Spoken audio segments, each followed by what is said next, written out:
Hi, this is On Imagination with everything you should have learned in life and didn't. So this is something I've been trying to. I've got my space now. Had a wonderful day yesterday. Massive amounts of just a lot of blocks, just kind of filled out, completed. Walked away from it and just went, I get it where I'm supposed to be. And it's been like chipping away and refining. When we're born, we are basically prepared for side B of the business world. And there's a whole side A and on. And we are not at all taught. There's no information available to get over to that side. And when you have there's levels of businesses. There's your little Etsy shop, there's your little self-employed shop. That's a whole nother thing. And then you've got I'm going to have a corporation. What I've got is something entirely different. I work with governments and presidents of countries to reform the country. Literally, that's what I do. So I'll get these conversations going with people, or people will actually come to me like, do you want to talk about your marketing? And I'm going, do you know what I do? And it's this real, it's been very, very difficult because a lot of people, the majority of people, when they do decide to break off of the 9-to-5 job, the 9-to-5 job is basically the kindergarten teenager's mindset of, I'm going to have a job. When you grow up, you get your own business and your entrepreneurship, which is the way it used to be thousands of years ago. And then from there, it evolved into, I'm going to have a corporation and franchises. But then above that is, I'm going to literally walk into a country, sit down with a president and say, okay, what do you want your society to be? That's where I'm at. Not exactly something you can just Google and put together. So trying to figure out the best way to get this to the people, there's two ways that you can always do it, is deliver it right to the people, or you can go to the very top and let it trickle down. I prefer going to the top, trickling it down, because it's a lot faster, more efficient, much more efficient. And now you're able to take the entire scope of a society, the way it moves, the way it functions, and it's a whole chain reaction. It's absolute chain reaction science. And this is where you step back and you realize how much chain reaction and sequence is everything in life. It's absolutely all over the place. We've heard things all our lives like math is in everything, but you don't see it. And the reason why you don't see where the math is, that you were told math is everywhere, is because you were actually not taught math in school. What you were taught in school was repetition. You were taught memorization. You were taught obedience. You were taught mimicry. And when you learn these, what you are not learning is math. You are not learning how to think outside of the box. You are not learning how to use your imagination. And your imagination is vital in actually being able to understand math. So the problem that a lot of people run into is because their primary skills are taken away from them, they're not at all able to function, which is why a lot of people can't problem solve. A lot of people just parrot, mimic, mirror, repetition, response. One of the biggest psychological, I really want to call it something. I noticed it yesterday. I was watching a YouTube video and I was watching the comments come in, and I was psychoanalyzing the comments. And then I started to just go through my YouTube feed, and I was watching the topics pop up, and I wasn't watching or commenting. I was just observing. And I went, oh, holy fucking shit. I feel like I walked away from social media 6 months ago. And in the last 6 months, there's basically a verbal war. That's a good way to put it. A verbal war that's now taking place between the left and the right wing, the left and the right wing. And I just sat there and observed it for about an hour last night, just watching the right and the left and this verbal online war. And one of the things that I noticed is, first, on a massive breakdown of logic. There's no logic. It's just a bunch of people screaming at each other. And it looked like someone had taken the political debates and had turned it over and unleashed it onto the forums. And it was like a bunch of toddlers just screaming their opinions in a room, which is why my comments are not allowed on this video. This is it right here. Comments are not allowed, because of this. And I come from a world of NPR, PBS. That's where I come from. And I believe I was 10 when I boycotted all media. So it started off with social media, not even social media. There was no social media back then. It was media. It was just basic media. And it was part of my logical training to analyze the political stance and the bias of people during the news. It was very extensive. It was about a year of just me analyzing ABC, NBC, CBS, Fox News, and then PBS and CNN. And I walked through and it was just pure, this was the assignment, was locate and identify the bias opinion versus the truth and the fact. So I had to sort truth from opinion. I had to sort bias from truth and fact. And I had to sort unbiased with opinion. So I got this massive, it was a year of just analyzing it. And here's one of the things that I noticed was under the opinion bias, I then had to go into grouping. This is where I was using math. And I had to go into the grouping of, can you tell if they are left wing, right wing based off of their opinion bias? And then I had to do the grouping politically to figure out what political party owned the corporation, just based off of what the reporters were allowed to say. And then there was the psychoanalysis of whoever owns the corporation had say over what was allowed to be reported. And there was the left, there was the right, and then there was the communists. Then there was the commies. And those were the three categories that constantly fell over and over again, which is why I watch NPR and PBS. And even then, I'm very selective of, is this a non-biased opinion? Are they bringing an opinion? So I have, from 1992 to the present, I have strategically removed all opinion and bias from my environment. And it's a study of when someone is speaking the truth versus someone speaking opinion. And you have fact versus opinion. And it is a mark of the ignorant to have opinion. There's no other way to put it. If you actually look up what opinion means, it means believing something without any knowledge, fact, or education.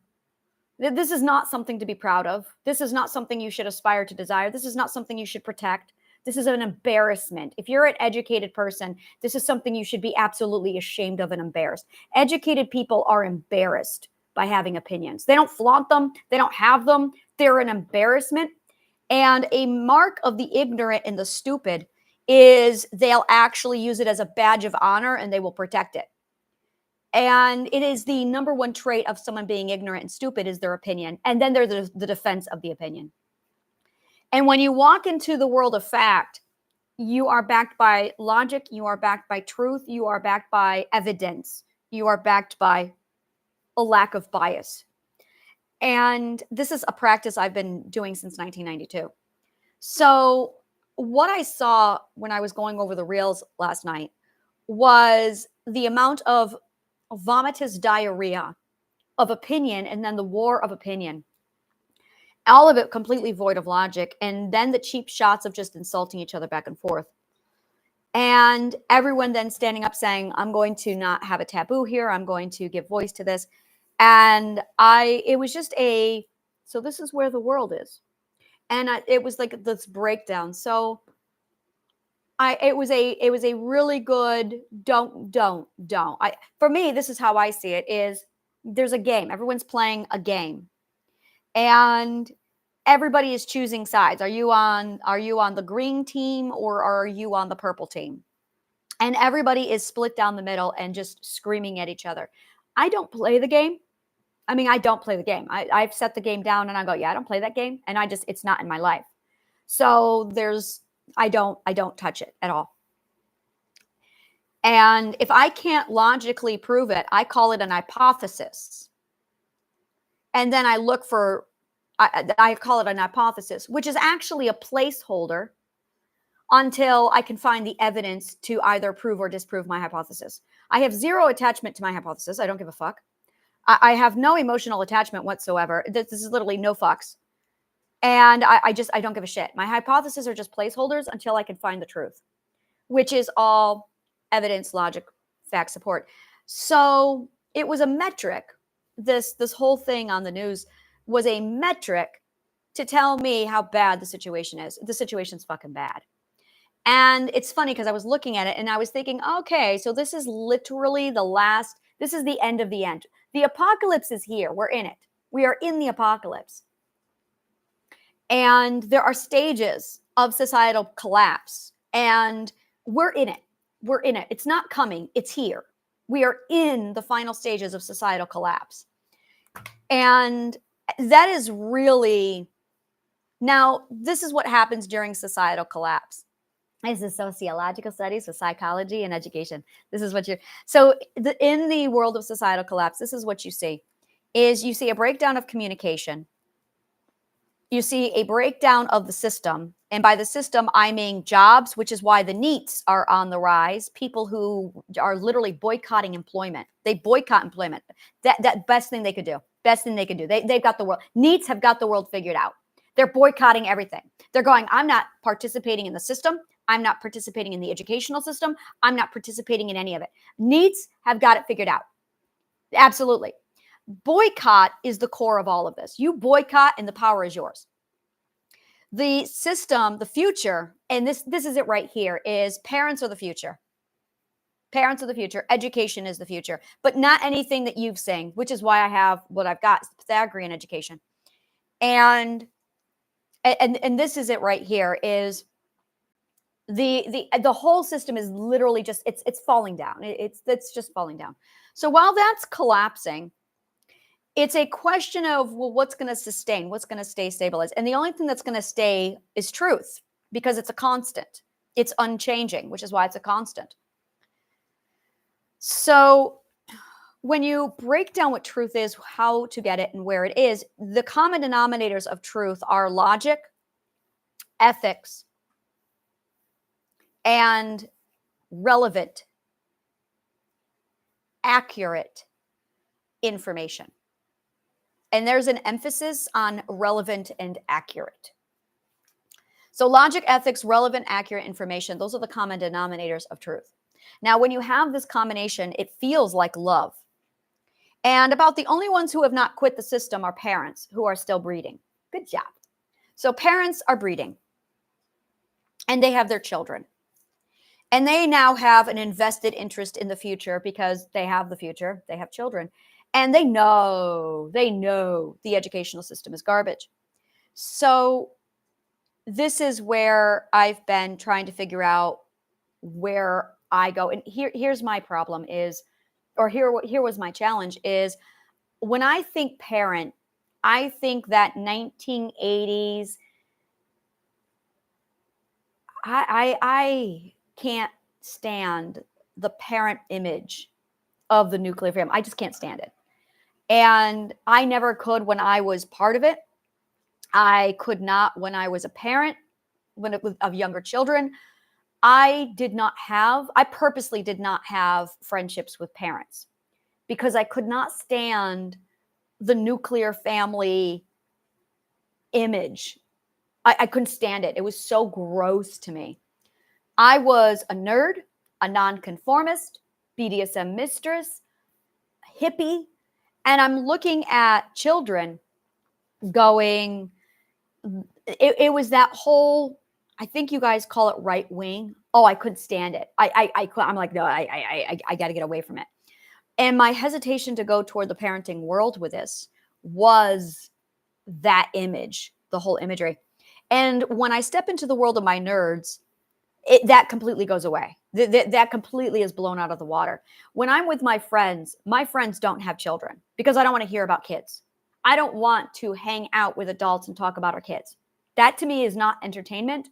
It's not anything I don't want to do that. No, I'm not here to talk about my kids. And I don't have people around me who ask about my kids. I don't want that. I don't like it.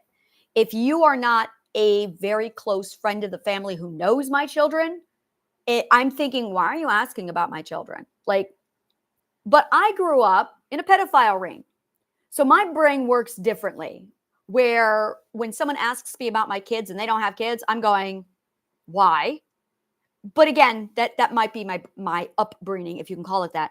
So I have this thing in my brain that's just very protective over my children. I have a shield around my children of, yeah, if you don't know my children, why the fuck are you asking? And I think it's because people are just trying to make conversation. But then if you think that that's how you should converse with me, we are not. No, that's not how you converse with me. And I'm proud of my children, but that's between me and my children. It's not some strangers. No, that has nothing to do with it. And I definitely, like, when I go somewhere, I don't go to family events outside. I have my things that I do with my children, and I've got my personal life. And if my children want to have their own life, they're more than welcome to do it. So for me, I'm sitting here like toggling this, and I did the whole, no, I couldn't do it. I couldn't do it. I really could not do it. I did theme parks with my kids. We went camping together, and I just don't have, I really struggled with this. Same thing with the nerds. Like, and this is it, is I saw parents completely, the words, what was it called in psychology? Codependent. I saw parents developing a codependent relationship with their children. This was very common, where a parent would have a child and then it would consume them to the point of lack of identity. I did not want to be affiliated with those people because they're not healthy. And I did not give up my identity. I did not hide my identity from my children. My children knew I was polyamorous when I was through that stage. They knew that I was a BDSMist. Like, my kids know this. It's not hidden. And so there was never any, like, I never had a secret identity. And this is it really is. Parents end up with this fake secret identity. And then they end up denying themselves who they really are. Oh, I'm a parent now. I have to go into this other world. And there's this fake world. Let's talk about this. There is this fake world that parents put themselves into as soon as they become a parent, of clean, wholesome goodness. And that to me is just vomitous fake. I can't do it. And I never could find a place for parents. And I didn't want a place for parents. I did not want that to be the common denominator. When I met strangers, I'd go to a nudist resort and we'd be talking, and I'm talking with strangers, and it's the whole, so are you married? Do you have kids? And what they're really asking is, are you somebody who I could hang out with and engage with nonconformist behavior with elsewhere? That's really what they want to know. And as far as I'm concerned, my children have absolutely fucking nothing to do with this topic. Why are you talking about my children in a nonconformist setting? Like, that is not relevant to here or there. It's absolutely not relevant to anything with these people. So I was very selective about this. And this was it exactly, is when you're a nonconformist and you're a parent, it was, and this is it, is how to toggle kink nonconformity with parenting. And, I remember this was common back in the 80s, when you think, oh, my parents are such a drag. And then you grow up and you're off on your own with kids. And then your parents come out and you find out your parents have this secret life. And then you're going, what the fuck? You're cool now? And they're like, yeah, I wasn't cool because I had you. Well, you're a fucking asshole. If you couldn't be yourself and cool because you had kids, you're a fucking asshole. And this is something that it bothered me about being a parent. This whole, I'm a parent now, I have to, no, you fucking don't. You are your authentic self. If you are a BDSM kinkster, then you are a BDSM kinkster, with or without kids. Now, do you bring it out with your kids? No. But do you hide it? No. Are you ashamed of it? If you're ashamed of it, why are you doing it? I remember when my daughter was 12 and she found all of my corsets and my whips. And this was her response. Oh my God, I love this shit. She went nuts over my boots. She put all of my boots on. She had my leather boots boots that went like up to her thighs. They looked like pants. And she walked around with my massive leather boots. And then she found my corsets. And then she get to the floggers. And she was like, why do you have this? It's BDSM. What's that?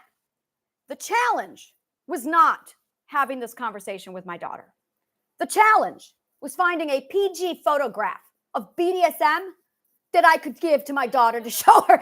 That was the real challenge, okay? That was the challenge. I spent a lot of time on my phone, BDSM. And I just scrolled. Where can I find a PG version of this to show? I finally found a couple highly selective, clean, PG versions of BDSM to show my daughter. And she had questions, of course. And I'm like, yeah, it's this. It's non-sexual and it's sexual. It depends on how you want to play it. It depends on what you want to do with it. It's something that's been inside of me since I was 8 years old. It's a part of me. And my daughter, this is my older daughter, she was 12 and she came home one day talking about how she had minions and she had groups and she was the leader. And she's like, I've got, what did she call them? She called them alkalites. And I started laughing. And she's like, what? I said, you realize that that's BDSM, right? That was non-sexual BDSM. And she's like, what's that? And I gave her a very, very PG version of what it is. And I explained that that's actually part of domination is leadership. And then you have your acolytes. And she was already, it's intuitive. This is the shadow self. This is the shadow self. When you talk about the shadow self, this is actually it. This is the dark side of the force that no one ever wants to talk about. And I was very comfortable with the dark side. I was very, very comfortable with it. And, you know, it's part of human nature. It's the part of human nature that no one wants to talk about. So, and this is the, oh my God, but isn't it ethical? Ethical debauchery is very, first of all, I cannot emphasize, to me, to hear the word debaucherous is ethics. For me, it's inseparable. It's always been inseparable. When you step into the BDSM world, the very first thing you hear about is RAC and SSC, which means safe, sane, and consent. After a while, people realized that sane was up for debate. So then they changed it to RAC, which means risk-aware, consensual kink. It means be fucking educated. And there are certain things I will not do because biologically and medically, you're risking a human being's life. I won't do it. I won't play that game. That off the table. That's not, no. I will not risk safety for anything. So again, so I merge them. I do safe, sane, consent, and I do risk-aware consensual kink.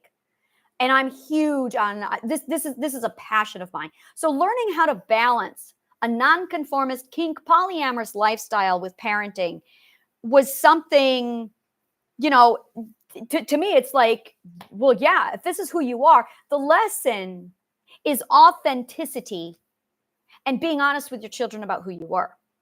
So when all of this came out, it was, all right, where's that boundary? How do I balance it with my children? And I was a nerd. You know, it was, this is who I was. I was a nerd. I had this shadow self, and I learned how to balance it very easily with my children. And while also protecting them and keeping it shielded from them so that, you know, this was mom and this is what she did. And that you guys are over there. And my children are very conformist. Well, my youngest one is very conformist. My son is LGBTQIA. So it's, and what? Oh, she's looking at me like, so am I. All right. So you are. Awesome. Learn something new about my daughter. So yeah, it's very much a, you know, explore, be whatever you are, go wherever you need to be, and be educated about it, be ethical about it, be smart about it. So there's a dark side of debauchery, and this is really it, is a lot of parents, and you've got it's all the spectrum. You've got parents who are very conformist, and I don't know where the line of ethics is, so I'm going to go back against the wall with ethics. and they've suppressed themselves, a lot like a Catholic schoolgirl on a night of Girls Gone Wild. You don't want that. That's not healthy. That's not self-regulation. Now you're in the whole forbidden fruit, the indulgence. You don't want that. The shadow self is part of you. It's part of all of us. And so whenever I got into the parenting world, what I ended up with was a bunch of back to the wall nonconformists. That is why I've been so resistant about the whole parenting concept with teaching parents, doing the parenting thing, is because of the back against the wall conformist, due to a significant fear of, I don't know where the ethics are. And instead of just studying philosophy and learning where the ethics are, they decide to live back against the wall conformity. And I won't do that. So my friendships never consisted of parents. My world never consisted of it because I did not want back against the wall conformists. And I remember I was watching Back to the Future, and we're watching the beginning of the film, and Marty is talking with his mom, and his mom is telling him about the night of, I think it's disgraceful that, you're calling this boy. I would never call a boy. I would never smoke. I would never. And then later in the film, Marty's sitting there with his mom, and she's smoking, she's drinking, she's sitting in a car, she's a floozy, she's all over the place. And he's like, what the fuck? No, that's fucking bad parenting. She's a liar. Now you've got a problem with trust. And now you've got a woman who suppresses herself so much that the child doesn't even know the truth about his mom. And that was really popular back in the 60s, 70s, 80s, 90s.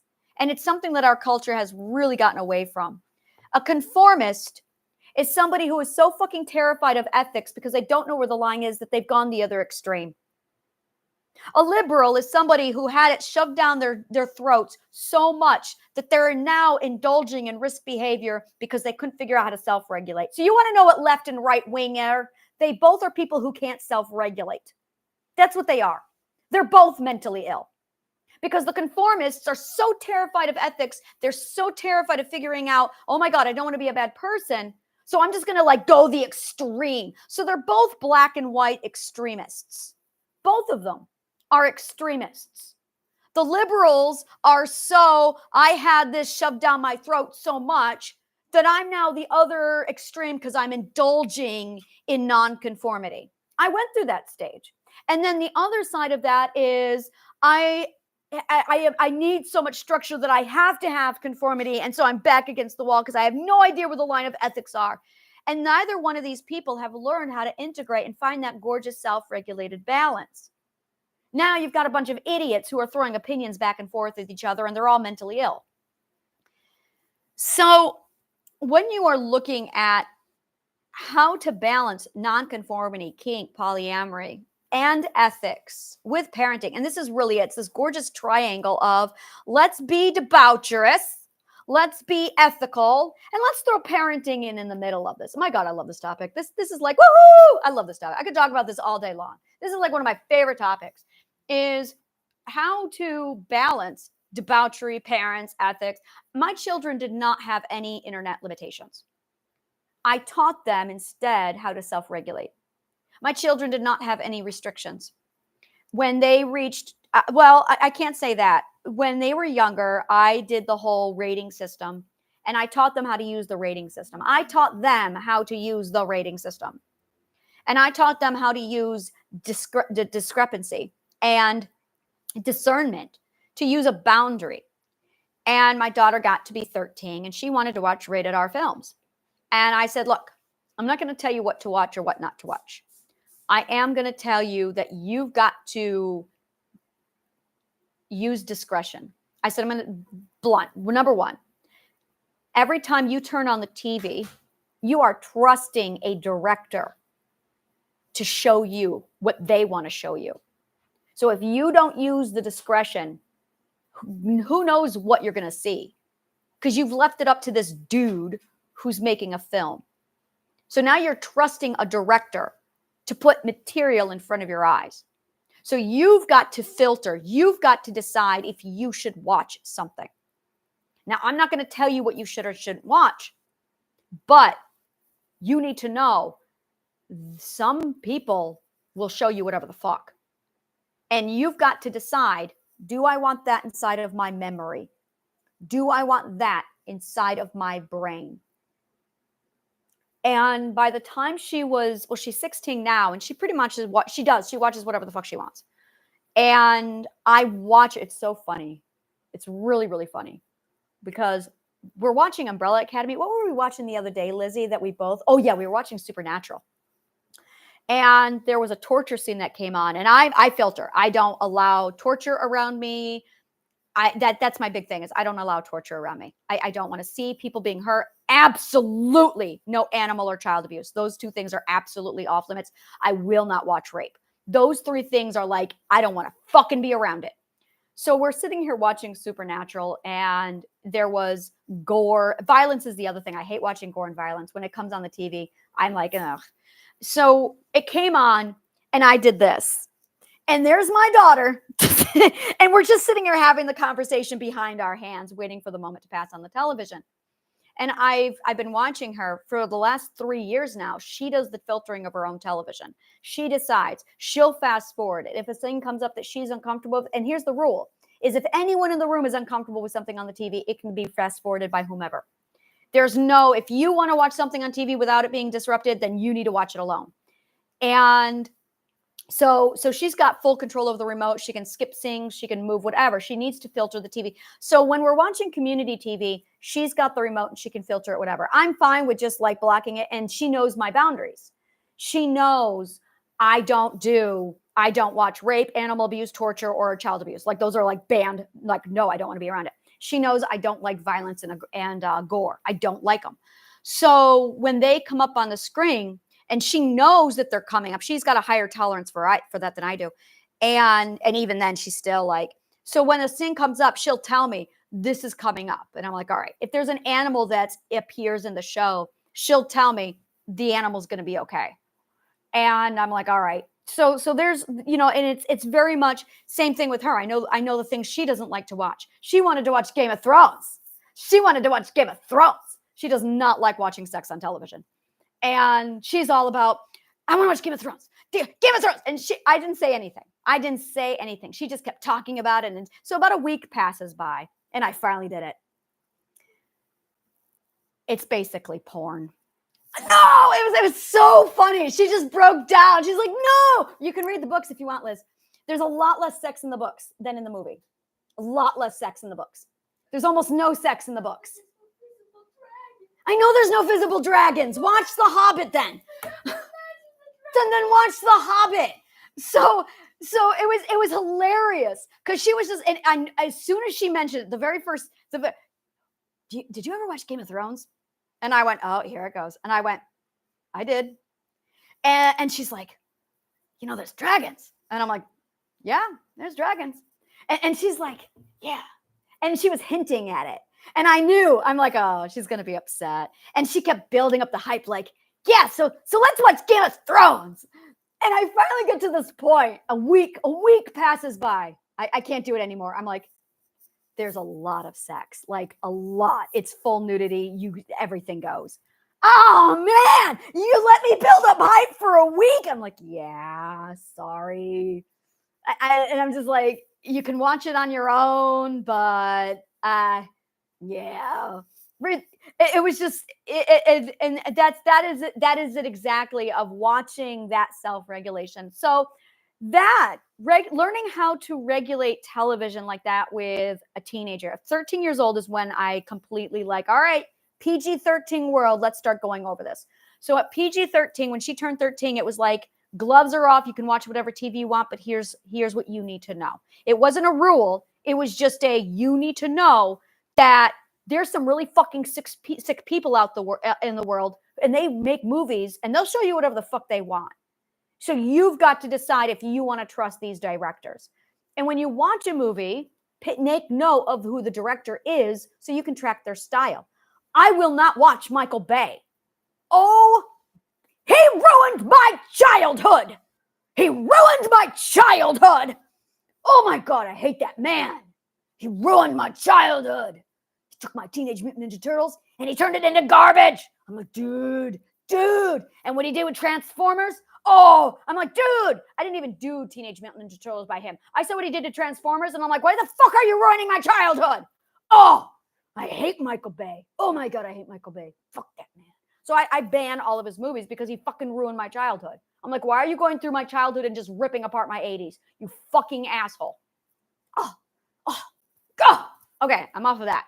So when you start to see a director making decisions and, you can see their style, you can get to oh, I understand that's the predictability. Oh, I understand that's, so you can start to select and cherry pick what your style is. So once you get this down with your children, that is the exact same technique you use for your polyamory, debauchery, your shadow self. You don't have to sit down and have a conversation with your kids. You don't need to sit down and, I need to tell you about your mother. You don't need to do that. You just need to be yourself. Be yourself in front of your children. I've got my weird shit. Like I've got this one shirt that's see-through is an understatement. It's lace. It's not even clothing. Sometimes it's not even clothing. I don't put this on at the house. I go to where I'm going, or I'll put it on and then I will put something over it so that when I get to wherever I'm going, that's when I get clothes on. Well, that's when I take clothes off. So it's the discretion. It's the discretion. And that's it really. That is it right there is, I didn't flaunt it, but I didn't hide it. And that's the balance. Don't flaunt it, but don't hide it. Because when you hide it, it tells your child that you're doing something immoral. Now you've lost credibility. Now it's like, wait a minute. If this is unethical, then why are you doing it? And remember, it's do as I say and as I do. Do as I say and as I do. And also be yourself. And this is where a lot of parents are concerned. I'm a nudist, but my kids are not. So this is where things really clash with my children and I have this lifestyle, they do not. I'm going to be blunt. I haven't figured it out yet. When I'm around them, it's a conformist household. It drives me fucking crazy. I'm miserable. I fucking hate it. It drives me nuts. I want my own place. It's not you at all, honey. It's me. I'm not myself here. I fucking hate it. So I have this is my children's house. This is not my house. This is my children's home. So I've got rules like no one's allowed to visit unless my children say so. This is my children's place so they can bring friends in. I'm not allowed to bring people here. Like for me, that's my rule. No one's allowed to be here. Men are not allowed to meet my children. If I go out and no one meets my children. That's like a solid rule. I have a friend. He's making arrangements to visit from Germany. He's not allowed here. This is not my home. This is my children's home. I don't have a place to live. My children live here. So, and this is something that I'm going, okay, do I get my own place? Like I feel homeless, to be honest with you. Like I'm a rover. I'm a rover. And for me, that's in my brain this is my children's home. When my children lived upstate and I was traveling to New York City, that's their home. I didn't have a home. And I still am trying to figure this out because I haven't been able to figure it out yet. And I trying to figure out how do you conform. And then I did this. How do you conform? How do you merge a nonconformist lifestyle with a conformist life? Now, the flip side of this is I did this one. I was reading this one article. This family were nudists and they raised their son in the nudity. And when he hit 12 to 15, he stopped being a nudist. He was a conformist. And people would come over and the son would get embarrassed and say, Mom, Dad, could you please put clothes on? That's not okay. That's fucking damaging to a child. And that was a huge lesson. I never ever did that. I raised my children conformist. They know I'm a nonconformist and it's separate. And when I go to the beaches, I'm fully nude. Like for me, nude, I'm at least topless when I'm on the beach. And so when I go to the beach and my children are with me, I feel like I'm not at the beach. I feel like I'm still fully dressed. I am fully dressed and I don't enjoy the beach. So for me to enjoy the beach, my children who are conformists don't come with me. So I don't like going to the beach with my children. So there's a lot of, these are the things to work out. And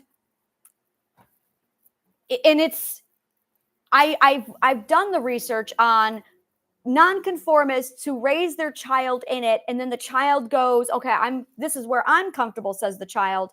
Mom and dad are comfortable over here. And now it's making sure. So this is where it gets into the sensitive waters. And I'm going to say again, this is a child who was born and raised in it, and he still went over into that lifestyle of conformity. So it's a stage. This is something I've learned very strongly, is the words like monogamy and polyamory, they're not fixed. And if you think they're fixed, you've got a lot of growing to do. This is actually one of the biggest problems I had. It was, I've been all of them. I've been all over the place. I've been all over the spectrum. From celibate, I'm celibate right now, but this is the stage I'm in. And it might change. Same thing with, so you've got monogamy, polyamory, celibacy. You also, and exclusivity. And then switching that around, you also have the nudist, conformity, exhibitionists. So I've got the nudist exhibitionist side of me as well. That's been fluctuating all over. That changes. And when you step into this concept of it's a phase and it grows, and this is why the ancient Greek culture had all of the different things that the ancient Greek culture had, is because you go through the experimental stage. You go through the experimental stage of your shadow self. You figure out where you are. You figure out where you like to be. My BDSM is the same thing. It's all over the place. It's always been a part of me. Since I was 8 years old, it's been a part of me. It will always be a part of me. But I don't, where it is now is a very low key. I still love the clothes. Oh my God. Yes, I still practice. But now it's more of I prefer the BDSM nurturing mistress. That's what I prefer, is the nourishing mistress. I don't like doing the scripts. I don't like doing ABC. For me, it's not a show. It's absolutely not theater. It's the real thing. It's my lifestyle. And do I have a sub at the moment? Yes, I do. I do. And is he currently on sabbatical? Yes, he is. And when he gets back, we will continue. So it's understanding where on this spectrum everything is. And when I was with my sub, there was a period where I was growing, he was growing. We realized that we needed to, I gave him a sabbatical. And it's this understanding of people grow and people need to go off and they need to do what they need to do. And that's it exactly. You have to have the ability and the freedom to move and fluctuate. And my partner's going through it right now, where he's off, he's doing his own thing. I'm over here, I'm doing my thing. And this is it. It's that absolute freedom to ebb and flow and grow however it is you're going to grow, so that when you're ready to grow back together, that's an option. And the concept of these fixed, and this is it, it's a fixed versus a variable. That's it exactly, is fixed or variable. And it's you needing to understand when what you really have, you're trying to fix something that's actually a variable. That's the problem. Now you're getting into the indulgence and you're denying the indulgence. Now you've turned it into a forbidden fruit. And now you're walking down into the area of addiction. This is where porn addiction comes in. This is it right here. Thank you so much. And may the truth always find you.